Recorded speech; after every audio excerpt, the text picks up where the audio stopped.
Syllabus वगैरह का जो, ठीक है, एग्जाम वगैरह का जो है, ठीक है, ज़्यादा ध्यान उस पर फोकस करके रखा हुआ रहेगा, ठीक है।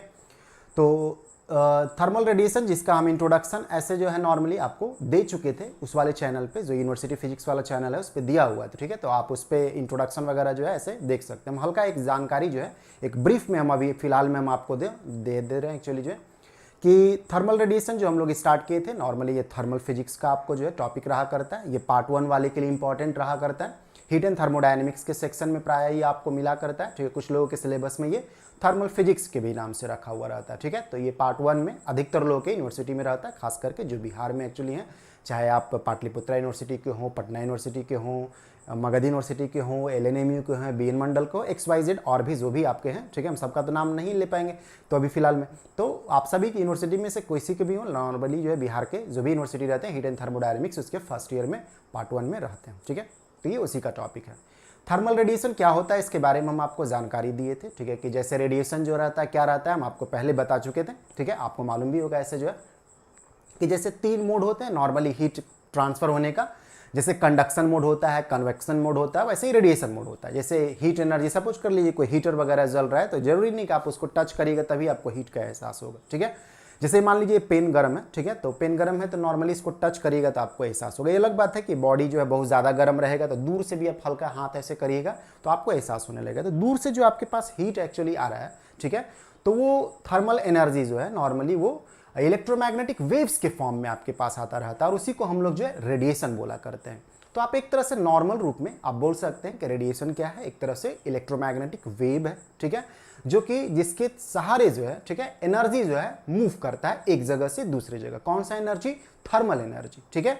तो रेडिएशन को हम लोग इलेक्ट्रोमैग्नेटिक वेव की तरह ट्रीट करेंगे। इसको हम लोग कभी कभी जो है नॉर्मली थर्मल रेडिएशन भी बोलेंगे, कभी कभी इलेक्ट्रोमैग्नेटिक वेव भी बोल सकते हैं या इलेक्ट्रोमैग्नेटिक रेडिएशन भी बोलेंगे, लेकिन प्रायः हम लोग इसको थर्मल रेडिएशन पुकारना ज़्यादा अच्छा है, क्योंकि बाकी जो नाम एक्चुअली इधर उधर दीजिएगा तो उसका कुछ स्पेसिफिक भी मीनिंग होते हैं किसी किसी जगह पे जो है, ठीक है। तो हम लोग यहाँ पे थर्मल रेडिएशन समझेंगे इलेक्ट्रोमैग्नेटिक वेव के रूप में, ठीक है, लेकिन नाम बोलते समय प्राय हम लोग radiation, thermal radiation self understood रहेगा। थर्मल रेडिएशन ऐसे करके हम लोग बोला करेंगे, ठीक है वो इलेक्ट्रोमैग्नेटिक वेव, ठीक है, लेकिन हम लोग प्राय इलेक्ट्रोमैग्नेटिक रेडिएशन टाइप का वर्ड का ज़्यादा इस्तेमाल नहीं करेंगे, क्योंकि उसका ज़्यादा प्रयोग जो है कुछ और सेंस में होता है, जो कि नॉर्मली आप जो है वो आप इलेक्ट्रोमैग्नेटिक वेव्स वगैरह पढ़ते हैं, ठीक है, जो कि आप सेकंड ईयर वगैरह में नॉर्मली पढ़िएगा, ठीक है। तो उस सब में हम लोग उसका प्रयोग करते हैं, ठीक है। थर्मल रेडिएशन हम लोग क्या बोलेंगे एक्चुअली, एक तरह से ये एक तरह से इलेक्ट्रोमैग्नेटिक वेव है जिससे एनर्जी जो है, कौन सा एनर्जी? थर्मल एनर्जी एक जगह से दूसरे जगह जो है मूव करता है, और इसको मूव करने के लिए किसी तरह का बीच में मैटेरियल मीडियम का होना अति आवश्यक नहीं रहता है, तो भी ठीक है, नहीं रहता तब भी मूव कर जाएगा। जैसे आपके पास सपोज कर लीजिए सन से जो आपके पास हीट जो आ रहा है, ठीक है, तो किसके फॉर्म में आ रहा है? इलेक्ट्रोमैग्नेटिक वेव के फॉर्म में आ रहा है, लाइट के फॉर्म में आ रहा है। तो आप बोल सकते हैं कि एक तरह से थर्मल रेडिएशन है, ठीक है, जो कि हीट एनर्जी जो सन का एक्चुअली है वो अर्थ के पास आ रहा है। तो बीच का अधिकतर जो जगह है, ठीक है, आप अर्थ के एटमॉस्फेयर से बाहर निकल जाइए तो अधिकतर जगह खाली है, वैक्यूम है एक तरह से जो, ठीक है। तो उसको आने में थर्मल रेडिएशन का कोई जरूरी नहीं कि उसको मीडियम, बिना मीडियम का भी जो है आ सकता है। मीडियम रहता है तब भी वो फ्लो करा करेगा, ठीक है। और ये किसी बॉडी में जब एब्जॉर्ब होता है, कौन? थर्मल रेडिएशन, तो हीटिंग इफेक्ट क्रिएट करता है, ठीक है। तो ये सब बातें हम लोग पहले जानकारी लिए थे, हालांकि जो है बेसिक जो हम पहले में दिए हुए हैं, ठीक है, पहले दिए हुए इन द सेंस कि यूनिवर्सिटी फिजिक्स वाले चैनल पे, लेकिन कोई बड़ा चीज़ नहीं है, ठीक है। अब थर्मल रेडिएशन बता दिए, इतना भी काफ़ी, बाकी आप ऐसे संतुष्टि के लिए इसमें जाकर के देख सकते हैं, ठीक है। उसके बाद थर्मल रेडिएशन के कुछ प्रॉपर्टीज होते हैं। क्या क्या प्रॉपर्टी होते हैं? प्राय जो इलेक्ट्रोमैग्नेटिक वेव का प्रॉपर्टी होता है आप उसको अटैच कर सकते हैं इसके साथ जो, ठीक है। इसका स्पीड जो होता है वो कितना होता है? स्पीड ऑफ लाइट के अप्रोक्सीमेटली बराबर रहा करता है, जिसको आप 3 × 10⁻8 मीटर पर सेकेंड अप्रोक्सीमेटली रूप से आप बोल सकते हैं, ठीक है। तो ये आपका रहा। उसके बाद जैसे लाइट का जो प्रॉपर्टी रहता है, रिफ्लेक्ट करना, रिफ्रैक्ट करना, ठीक है, ट्रांसमिट होना एक तरह से जो है, ठीक है, और भी जो प्रॉपर्टी होते हैं जैसे डिफ्रैक्शन शो करना, पोलराइजेशन शो करना, ये सभी जो है ये थर्मल रेडिएशन जो है वो शो करा करता है, ठीक है। तो ये थर्मल रेडिएशन क्या हुआ ये आपको मालूम है, ठीक है। जैसे आग मान लीजिए उधर जल रहा है, सपोज कर लीजिए, तो आप दूर में ही रह करके उसका हीट महसूस कर पाते हैं। एक्चुअली उसका वजह है कि थर्मल रेडिएशन आपके पास जो है आ रहा है, ठीक है। मतलब वो जो थर्मल एनर्जी है वो इलेक्ट्रोमैग्नेटिक वेव के फॉर्म में जो है आपके पास हीट एनर्जी को कैरी किया, और आपका बॉडी जब उसको एब्जॉर्ब करता है तो हीटिंग इफेक्ट जनरेट करता है। तो आप बोल सकते हो थर्मल रेडिएशन आपके पास एक तरह से है, ठीक है, क्लियर है। तो ये बात हुआ, ये सब बात पहले से बताए होंगे, ठीक है, जो लोग पहले से देख रहे होंगे, लेकिन फिर भी हम इस चैनल पे हैं तो थोड़ा थोड़ा हल्का हल्का बेसिक बात भी जो है बता देंगे, लेकिन मेन हम ध्यान रखेंगे इस चैनल पे आपका एग्जाम का काम ज़्यादा हो। लेकिन ऐसा तो नहीं गेस्ट पेपर टाइप का पढ़ाने लेंगे, ठीक है, एकदम सीधे जो वही क्वेश्चन बता दें आपको जो है तो फिर समझ में नहीं आएगा, ठीक है। तो हम थोड़ा बेसिक बताते हुए भी हम आगे बढ़ेंगे, लेकिन ज़्यादा फोकस किस पे रहेगा, आपके मेन क्वेश्चंस पे रहा करेगा, ठीक है। ये सब ऑब्जेक्टिव बनाने में आपको लाइनें काम आ सकते हैं, जो हम अभी बोल दीजिए कि पीपी वगैरह में ऑब्जेक्टिव आते हैं और बाकी कुछ और भी यूनिवर्सिटी में ऑब्जेक्टिव वगैरह रहते हैं। फिलहाल में भी कोरोना के दौर में यदि एग्जाम लेगा तो ऑब्जेक्टिव होने का संभावना कई सारे यूनिवर्सिटी में बढ़ा हुआ रहता है। जैसे इस बार जो है मगध यूनिवर्सिटी ले लिया था ऑब्जेक्टिव, फिर वीकेएसयू ले लिया था ऑब्जेक्टिव, तो इसलिए चांसेज रहते हैं। तो उसमें बेसिक क्वेश्चन भी पूछता है एक्चुअली, जो है ऑब्जेक्टिव में तो बहुत बड़ा क्वेश्चन पूछ ही नहीं सकता है वो। उसके बाद हम आपको बताए थे टोटल इमिसिव पावर क्या होता है, टोटल एब्जॉर्प्टिव पावर क्या होता है, स्पेक्ट्रल इमिसिव पावर क्या होता है, टोटल इमिसिव पावर क्या होता है, ये सब के बारे में हम आपको जो है जानकारी दी थी, जिसके बारे में अच्छा रहेगा कि आप उस यूनिवर्सिटी फिजिक्स वाले चैनल पे जा करके देख सकते हैं, ठीक है। अब उसके बारे में हम अभी फिलहाल में ज़्यादा बात नहीं करेंगे, ठीक है, नहीं तो फिर वो समय बहुत ज़्यादा अच्छा खासा लगेगा। हालांकि उपलब्ध है, इसलिए तो हम आपको अभी फिलहाल में हल्का सा टच करते हुए निकल गए हम आपको जो है। उसके बाद जो है हम लोग ब्लैक बॉडी के बारे में पढ़ेंगे। देखिए इस पूरे टॉपिक में थर्मल रेडिएशन में कुछ इंपॉर्टेंट जो आप टॉपिक पढ़ते रहेगा वो ब्लैक बॉडी रेडिएशन से ही संबंधित एक्चुअली रहा करेगा, ठीक है। तो जैसे आप ब्लैक बॉडी रेडिएशन जो पढ़िएगा उसमें जो है आप कई सारे लॉ से को जो है नॉर्मली समझाने के लिए, जैसे वीन्स लॉ पढ़िएगा, रैले जीन्स लॉ पढ़िएगा, फिर प्लैंक्स थ्योरी ऑफ रेडिएशन जो कि इसका हार्ट है इस टॉपिक का, ठीक है, और वो काफ़ी इंपॉर्टेंट रहता है। जो थर्मल रेडिएशन का जो इंपॉर्टेंट टॉपिक है प्लैंक्स थ्योरी ऑफ रेडिएशन रहा करता है, लेकिन डायरेक्ट हम लोग वहाँ नहीं पहुँचेंगे। हम लोग जो पीछे का जो थ्योरी है जैसे वीन्स लॉ वगैरह है, रैले जीन्स लॉ वगैरह है, ठीक है, ये सब पढ़ते हुए आगे बढ़ेंगे। स्टीफान्स लॉ वगैरह है, ये सब मेजर थ्योरियाँ जो है उसको पढ़ते हुए हम लोग आगे बढ़ेंगे, ठीक है। लेकिन हम लोग का जो ऊंचाई जाएगा आपके सिलेबस के हिसाब से, ठीक है, तो वो आपका प्लैंक्स थ्योरी ऑफ रेडिएशन में रहेगा। तो क्लियर है। बीच में हम लोग एक एक्सपेरिमेंट भी पढ़ेंगे, उसी एक्सपेरिमेंट का रिजल्ट को कंक्लूड करने के लिए थ्योरेटिकली रूप से जो है अलग अलग लॉ को सामने दिया गया, ठीक है। तो ये खाका बुक आप रखिएगा, बुक रखिएगा तो हम क्या बोल रहे हैं ना आपको समझ में आएगा, ठीक है। ऐसा ही कुछ का कुछ आप मान लीजिए सिलेबस भी नहीं मालूम है तो फिर आप इधर उधर करते रहिए, ठीक है। मैं एक बात बता दे रहे हैं ऐसे जो, ठीक है, क्योंकि बोले ना ये चैनल में हम आपके हिसाब से जो है करते रहेंगे। प्लेलिस्ट वगैरह जो है बहुत लोग को देखने नहीं, उनको लगता है कि हम कुछ वीडियो बना दिए, कभी कुछ वीडियो। देखिए हम वीडियो बना करके जो रखते हैं ना तो उसका प्लेलिस्ट में आप जाइए, ठीक है। यूट्यूब जब आप खोलते होंगे उसमें एक प्लेलिस्ट रहता है, बहुत सारे लोग को मालूम है, लेकिन कुछ लोग को नहीं मालूम, उनको लगता है कैसे ही वीडियो जो है कौन कौन टॉपिक, पहले ये टॉपिक फिर कभी ये टॉपिक, ऐसा नहीं, ठीक है। उसका प्लेलिस्ट में जाकर शेड्यूलिंग किया हुआ रहता है। तो प्लेलिस्ट वाले में जाइएगा तो आपको टॉपिक वाइज सब कुछ मिल जाएगा कि इस चैप्टर का, इस चैप्टर का, इस चैप्टर का, उसके अंदर आपको फिर वीडियो मिल जाएंगे। ऐसे आप नॉर्मल देखते हैं ना तो जो हम वीडियो बनाते रहते हैं उसका बस करंट वाला वीडियो आपको सामने दिखता रहता है। तो कोई जरूरी नहीं कि मैं एक ही टॉपिक पे एक्चुअली बनाए हुए रखे, ठीक है।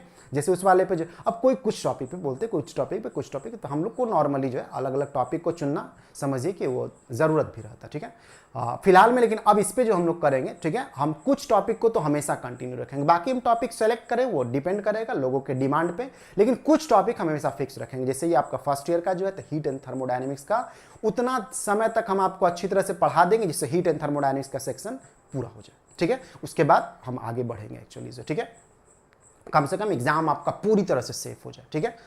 तो ये आपका रहेगा। तो हम लोग इसके हिसाब से जो है नॉर्मली काम करते रहेंगे, इसलिए प्लेलिस्ट वगैरह का भी आप इस्तेमाल करते हैं। यूट्यूब को थोड़ा सा ढंग से समझते हैं, ऐसे ही खाली वीडियो नहीं देखते रहते, ठीक है, समझते हैं कहाँ कहाँ क्या क्या रहता है एक्चुअली जो, ठीक है।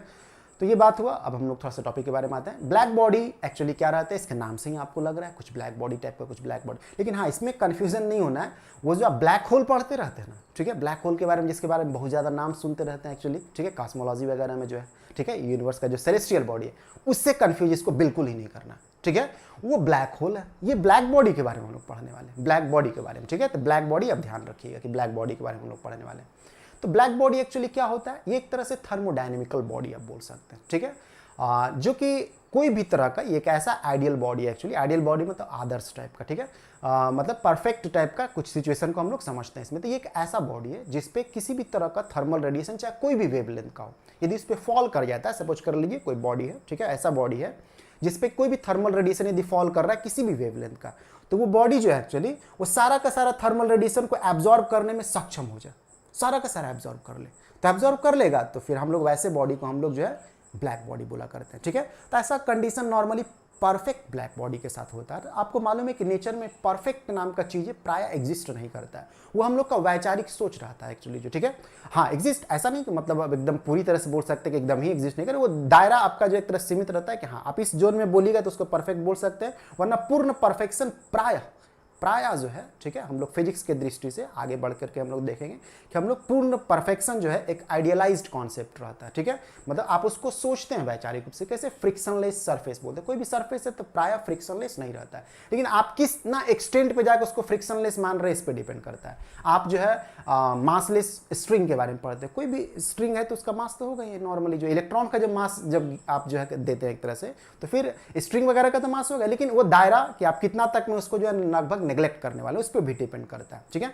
तो वैसे ही जो है ब्लैक बॉडी जो एक तरह से सही से देखिए तो वो नॉर्मली आइडियल ब्लैक बॉडी हुआ करता है, ठीक है।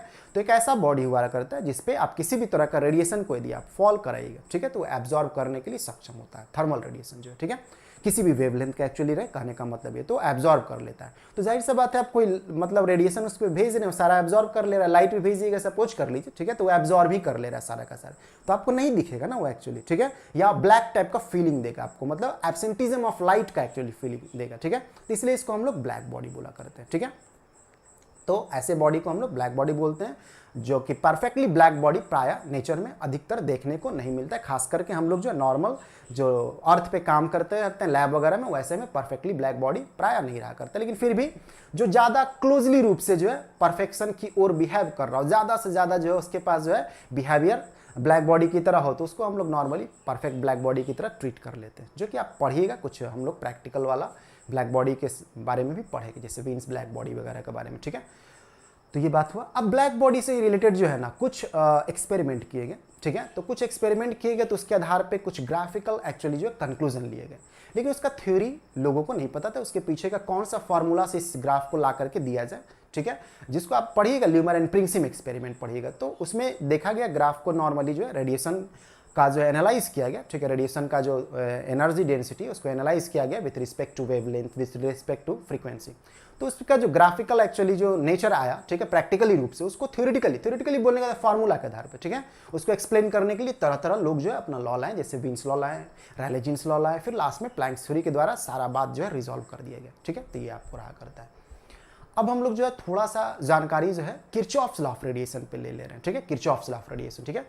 तो Kirchhoff's law of radiation actually हम लोग जो है सबसे बेसिक टॉपिक रहा करता है, किसका बेसिक टॉपिक रहा करता है, वो आपका थर्मल रेडिएशन का, ठीक है। ऐसे उससे भी बेसिक प्रोबोस्ट थ्योरी ऑफ रेडिएशन रहता है, कभी हम ऐसे ही हल्का शॉर्ट में कभी इंट्रोडक्शन करते हुए निकल जाएंगे, ठीक है, लेकिन अभी हम थोड़ा सा किरचॉफ्स थ्योरी ऑफ रेडिएशन के बारे में बता दे रहे हैं। किरचॉफ्स थ्योरी ऑफ रेडिएशन को समझने से पहले आपको जो है थोड़ा वो वीडियो देखना होगा जिसमें हम spectral emissive power, absorptive power के बारे में बताएं, ठीक है। तो किरचॉफ्स लॉ ऑफ रेडिएशन जो है उसका कंक्लूजन हम आपको ऐसे बता दे रहे हैं कि वो एक किसी पर्टिकुलर टेम्परेचर पे जानकारी देता है, ठीक है, कि फॉर ए गिवन वेवलेंथ जो रेशियो होता है, किसका रेशियो, स्पेक्ट्रल इमिसिव पावर का to the absorptive power, spectral absorptive power for any body जो रहता है वो कांस्टेंट रहा करता है, रेशियो, ठीक है, देखिए हम आपको लिख दे रहे हैं ऐसा जो रेशियो जो रहता है किसका, ये spectral emissive power to the spectral absorptive power for any body at constant temperature constant रहना चाहिए, ठीक है। तो ये आपका जो रहा करता है फॉर एनी बॉडी वो कांस्टेंट रहता है, मतलब आप किसी भी बॉडी के लिए ये वाला काम करिएगा, मान लीजिए एक बॉडी है, कोई दूसरा बॉडी सपोज कर ले लीजिएगा, तो उसका ये रेशियो लीजिएगा ना तो आपका बराबर रहेगा, ठीक है। तीसरा भी बॉडी लीजिएगा, उसका स्पेक्ट्रल इमिसिव पावर, ठीक है, और तीसरा मतलब बॉडी के लिए जो है बोल रहे हैं तो उसको जो है उसका एब्जॉर्प्टिव पावर, तो ये आपका बराबर रहेगा, जैसे पहला दूसरा तीसरा, भले हम इसको जो है दूसरा नाम दे दिए लेकिन बोल रहे हैं ना पहला इसको जब ले लिए तो दूसरा तीसरा ऐसे करके बोलेंगे, ठीक है, तो वो खैर इशू नहीं है, लेकिन अब बात ये है कि कोई भी बॉडी का जो ये रेशियो रहा करता है spectral emissive power to the absorptive power वो कांस्टेंट रहता है, ठीक है, for a given temperature constant रहना चाहिए, क्योंकि आप जो ये रेशियो तय करने वाले हैं कांस्टेंट पहले टेम्परेचर रखिए, उसके बाद आपको तुलना करना है, ठीक है।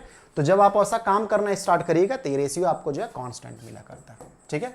हम लोग नॉर्मल रूप से फिलहाल में अभी इस बात को जो है बोल रहे हैं, ठीक है, एक नॉर्मल डेफिनेशन जो है एक तरह से आप इस तरह से बोल सकते हैं, ठीक है। इसको हम लोग आगे चल करके जो है एब्जॉर्प्टिव पावर और इमिसिव पावर के साथ रिलेट करेंगे ब्लैक बॉडी का एक्चुअली जो, ठीक है। फिर किरचॉफ्स लॉ ऑफ रेडिएशन में आपको जो है कुछ एप्लीकेशंस वगैरह, ये आपको एप्लीकेशन में ये भी जानकारी देता है कि जो गुड एब्जॉर्बर होता है, किस चीज का एब्जॉर्बर, हीट का, जो गुड एब्जॉर्बर होगा वो गुड इमिटर भी होगा, मतलब जो ज्यादा तेजी से एब्जॉर्ब करेगा हीट का वो ज्यादा तेजी से इमिट भी करेगा। जैसे मान लीजिए एग्जाम्पल के रूप में, ठीक है, एग्जाम्पल करो बालू जैसे है बहुत जल्द गर्म हो जाता है तो बहुत जल्द ठंडा भी होता है, तो इसी को हम लोग बोलते हैं good absorber is also a good emitter, ठीक है।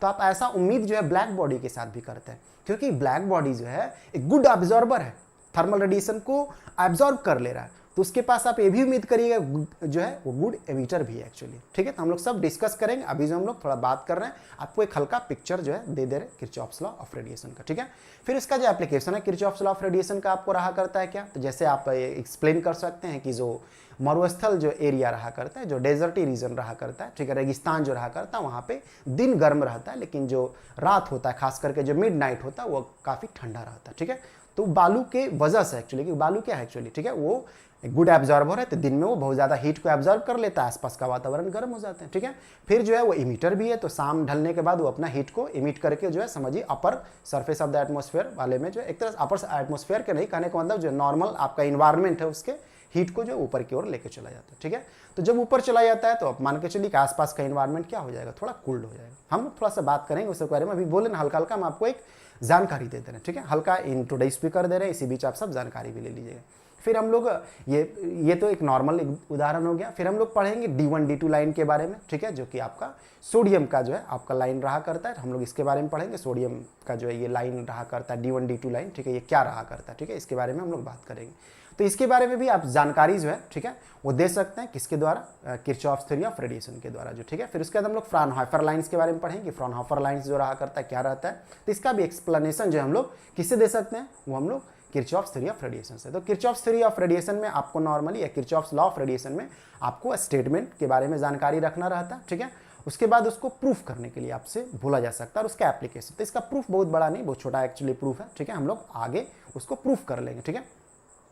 तो और इसका एप्लीकेशन में थोड़ा थ्योरी वगैरह ज़्यादा रहता है, तो प्राय ऐसा क्वेश्चन एग्जाम में आता है तो इससे बचते हैं, ठीक है। बचते करने का मतलब आप वैसे क्वेश्चन करते हैं जो ज़्यादा डेरिवेशन उसमें जो है, ठीक है। थ्योरी वाला क्वेश्चन मतलब लिखने वाला सेंटेंस वाला जो क्वेश्चन है ना, उससे बचते उस पर नंबर थोड़ा कट जाता है, ठीक है। तो ये सब रहता है, लेकिन फिर भी हम लोग इसके बारे में जो है पढ़ेंगे, ठीक। तो हम आपको एक हल्का सा जानकारी दिए कि रेडिएशन क्या होता है, उससे क्या प्रॉपर्टी एक्चुअली रहा करते हैं, फिर total emissive power, spectral emissive power, ये सब क्या होता है, इसके बारे में आपको जानकारी जो है हम पहले के वीडियो में जो है दिए हुए हैं, जो कि यूनिवर्सिटी फिजिक्स वाले पे, ठीक है। फिर किरचॉफ्स थ्योरी ऑफ रेडिएशन के बारे में आपको हल्का सा जानकारी दिए, ब्लैक बॉडी क्या होता है इसके बारे में जानकारी दी, ठीक है। तो हम लोग नेक्स्ट में जो हम लोग मिलेंगे एक्चुअली जो उसमें ढंग से जो है ब्लैक बॉडी का हम आपको डेफिनेशन लिखवा देंगे एक्चुअली जो है, ठीक है। अच्छा से हम लिख देंगे हो सकता है, और हम आपको लिखवा भी देंगे, ठीक है। आप क्लास की तरह तो हम नॉर्मली बोल देंगे तो आगे बढ़ जाएंगे, तो हो सकता है कि कई लोग लिखे भी नहीं, सुनने का आदत हो गया खाली ऐसे ही यूट्यूब पे जो है आपको जो है, ठीक है। तो कुछ हम लिख भी दिया करेंगे भाई, कुछ चीज़ें बोल भी दिया करेंगे, ठीक है। आपको रिपीट करके जो लिखना होगा। तो ये आपका हो गया, और उसके बाद फिर हम लोग किरचॉफ्स लॉ के बारे में बात करेंगे, और उसका थर्मोडायनेमिकल प्रूफ देंगे उसका जो है, और उसके बाद उसका एप्लीकेशन में थ्योरी वगैरह है, तो आप खाली समझ लेना अच्छी तरह से, बाकी आप एग्जाम में अपने हिसाब से अच्छा से लिख लेते हैं, ठीक है। तो हम यहीं पर रहने दे रहे हैं, तो हम लोग मिलेंगे जिसमें हम लोग Kirchhoff's law of radiation for black body वगैरह जो हम लोग डिस्कस करना स्टार्ट करेंगे। All the best, thank you.